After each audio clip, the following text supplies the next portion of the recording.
vous nous avez parlé du génome et vous nous avez peut-être un peu moins parlé de toutes les nuances qui seraient peut-être, qui nous permettraient peut-être de supporter un petit peu ce que vous nous avez dit, qui est l'expressivité du génome et qui permettrait quand même de repenser un petit peu la question de toutes ces différences entre le fait de savoir ce qu'est un génome et en même temps toutes les différences que l'on peut constater quand une personne a la même mutation génétique et n'exprime absolument pas le même symptôme. Donc vous avez tout à fait raison, j'ai simplifié à dessein quand même mon propos. Donc une même mutation peut, selon, ça dépend des mutations, hein, certaines mutations je pense ne laissent aucune chance, mais certaines mutations effectivement selon le contexte, selon finalement ce qui est apporté par les autres gènes, peuvent s'exprimer plus ou moins fortement. Donc là il y a encore beaucoup de connaissances qui ne sont pas finalisées et on en est encore très loin. Heureusement il y a encore toute une loterie génétique et on ne sait jamais prévoir à l'avance par nos enfants, et heureusement, on ne peut pas leur imposer le phénotype final. Après, effectivement, on pourrait éventuellement envisager de corriger certaines mutations délétères, certains facteurs de risque, qui resteront toujours des facteurs de risque. C'est-à-dire que même si vous avez, quand je parlais tout à l'heure de facteurs de risque, par exemple, j'ai pris l'exemple du cancer du sein, ça reste des facteurs de risque. C'est-à-dire que si un individu a cette mutation, il n'est pas certain de faire le cancer. Il a juste un risque augmenté par rapport à la population. Donc c'est exactement ce que vous avez dit. C'est-à-dire que pour un certain nombre de mutations, ce n'est pas une certitude, mais c'est un risque. Et donc, certains voudront enlever ce risque. Après, il y a beaucoup d'aspects que je n'ai pas abordés. Certains évoquent le fait que si on enlève certaines de ces mutations, qui contribuent peut-être à une certaine diversité, tout en augmentant certains risques, on va peut-être rendre, si on allait jusqu'au bout, hein, l'espèce humaine plus fragile pour d'autres agressions, par exemple les agressions de certains virus, etc. C'est-à-dire peut-être certaines mutations sont là non pas par hasard, mais parce qu'elles nous protégeaient de certaines choses. Et enfin, bien entendu, c'est pas parce qu'on réparera certaines mutations qui sont apparues au cours des générations passées que ça nous protégera des mutations à venir. Il restera toujours des mutations. À chaque génération, ça a été calculé, il y a donc entre le génome des parents et le génome d'un enfant, environ 30 mutations nouvelles qui sont introduites. Donc 30 sur 3 milliards. Donc c'est pas énorme, et en même temps, c'est 30 risques que ça fasse mal, et parfois, effectivement, les maladies génétiques sont des mutations de novo qui n'existaient pas. Natacha Vazdaïr pour donc Monsieur Ganachia. J'ai beaucoup aimé votre conclusion, et je veux dire que la science-fiction a déjà prévu la prise de pouvoir par les grandes entreprises de notre monde, et donc des prérogatives régaliennes donc, des États, comme vous le disiez dans votre conclusion. Je peux citer par exemple, ce qui est intéressant dans la science-fiction, c'est que la fiction nous explique comment ces grandes entreprises prennent le pouvoir. Alors je pense notamment à un texte, un roman donc, du romancier Serge Lehmann, romancier français, qui dans son cycle Faust nous explique très précisément cela, c'est-à-dire comment en fait les grandes entreprises petit à petit vont finalement racheter complètement donc les États, et les États vont devenir privés. Voilà. Et donc évidemment, ça va aboutir à de grandes inégalités sociales sur toute notre planète, ce qui rejoint bien sûr donc, la conclusion également de notre collègue qui vient de Montréal. Et puis, je citerai également un deuxième roman, c'est Globalia, de Jean-Christophe Ruffin, qui a écrit donc, ce roman en 2000, il me semble. Oui, c'est ça, 2000. C'est un petit peu la même chose, c'est-à-dire que c'est la confiscation du pouvoir globalisé par un groupe donc totalement plutocratique, hein, donc un groupe de grands entrepreneurs. C'est exactement l'image que vous avez bien sûr projetée. Donc voilà, c'est ce qui est intéressant. Et puis je pourrais citer aussi dans la littérature cyberpunk depuis les années 80.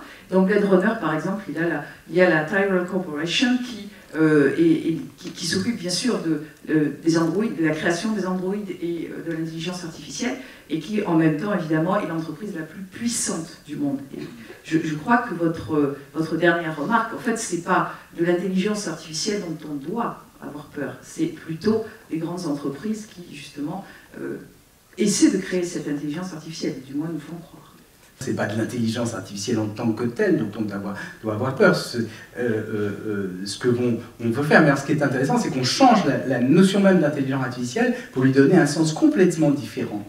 Alors, ce qui est intéressant aussi, hein, pour revenir à la science-fiction, c'est qu'il faut savoir qu'elle a joué un rôle important dans le milieu de recherche de l'intelligence artificielle aux États-Unis.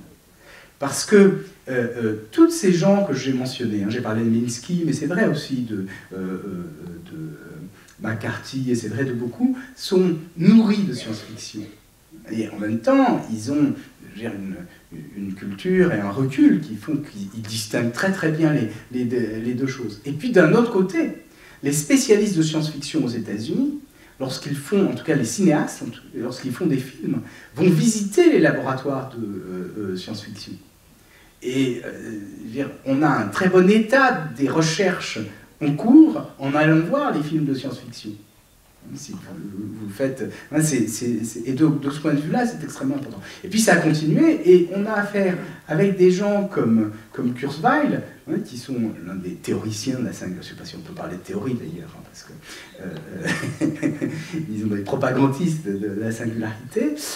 Effectivement, il reprend des histoires de science-fiction, et cette histoire de singularité, en réalité, elle vient de la science-fiction. Elle naît très tôt d'ailleurs, hein, on trouve des traces de cette idée-là de machine ultra-intelligente dès le début des années 50, et puis ensuite, ça se développe, et il y a en particulier quelqu'un qui s'appelle Vernor Vinge, mais il y a d'autres auteurs de science-fiction, mais Vernor Vinge, qui lui-même est informaticien et mathématicien, professeur d'informatique et de mathématiques, mais qui, en tant qu'auteur de science-fiction, va écrire un certain nombre de choses. Et alors, le renversement se fait avec des gens comme Kurzweil qui disent qu'ils sont toujours des scientifiques, or que ce qu'ils nous racontent sont des histoires de science-fiction. Et là, je crois que plus que jamais, j'ai dit, il faut apprendre à lire, c'est important. Je pense que la science-fiction, c'est quelque chose d'extraordinaire, et ça, à la fois, ça stimule l'intelligence, et puis c'est un rêve, mais en même temps, la confusion des genres pose beaucoup de problèmes, surtout quand elle est instrumentée, comme on le voit ici, par les très grandes sociétés. Alors je rappelle que Google nous explique qu'ils vont monter un comité d'éthique pour traiter de ces questions-là. Ça s'appelle le pompier pyromane.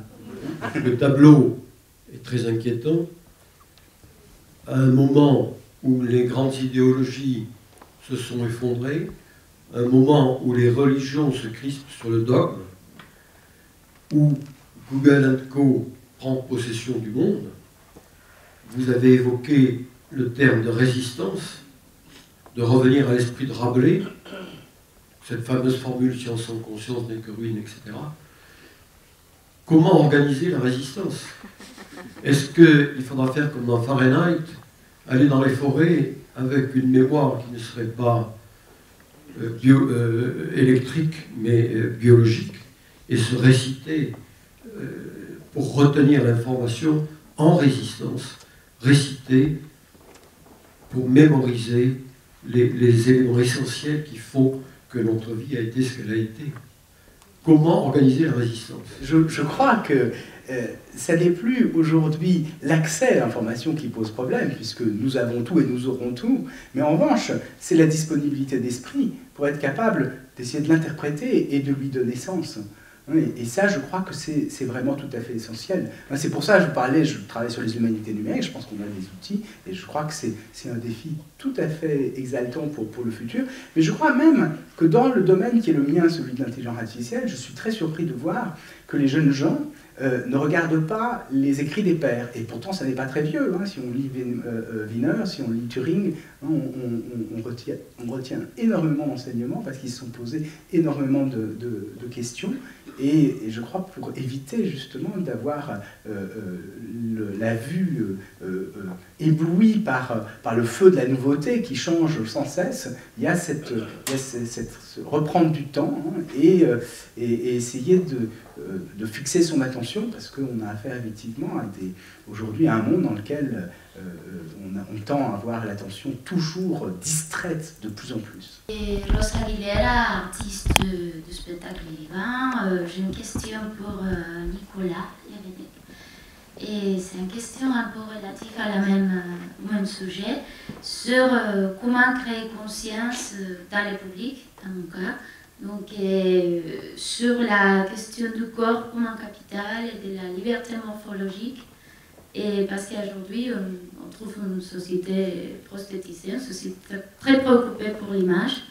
Et au sujet de la conscience du corps, on trouve par contre un oubli du corps complet. Donc c'est ça la question.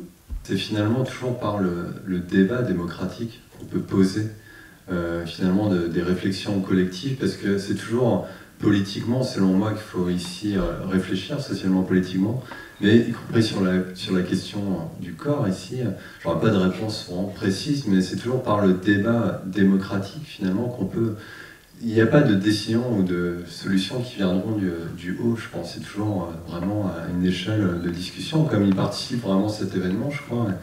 Et donc ça, j'aurais du mal à répondre finalement précisément à la question. Est-ce que ce débat va avoir lieu dans la virtualité? Oui, bah, je pense que ça a déjà lieu finalement. D'une certaine manière, il y a beaucoup... Ça débat beaucoup en fait dans plusieurs niveaux, au niveau académique, universitaire, mais après à d'autres niveaux. Ce qu'il faut, c'est toujours élargir davantage le débat. Vraiment, parce qu'il y a beaucoup d'enjeux qui nous touchent, je dirais, au quotidien, à tous déjà. Comme je disais, on est d'une certaine manière déjà dans une société de l'amélioration. L'essentiel, c'est de pouvoir aussi en discuter, en prendre conscience pour vraiment trouver les décisions éclairées pour tout le monde. Donc c'est à tous les niveaux, aussi bien virtuel que, je dirais, de manière plus concrète par le débat, comme ici. Dans la question que vous avez posée tout à l'heure sur le corps et dans l'art, je crois qu'actuellement, notamment en danse, dans les chorégraphies, on voit une réinsertion progressive par les compagnies de danse de morphotypes qui ne sont pas des modèles de l'Opéra de Paris, droite, mince, sans poitrine, etc. On voit toutes les morphologies qui sont inscrites dans ces compagnies de danse. Il y a ce chorégraphe dont j'ai oublié le nom, qui est merveilleux, allemand, qui est bossu et qui réintègre dans l'art et dans l'expression corporelle ce que l'on pourrait qualifier à tort d'anormalité pour montrer que le handicap a sa place dans notre société. Il ne faut pas mettre ces gens au placard, au contraire, il faut les mettre en pleine lumière pour montrer que la société est faite de diversité et que sans ça, la société serait bien pauvre. Dans le même registre, Pina Bausch fait danser des vieux. Je vais bien faire. Merci.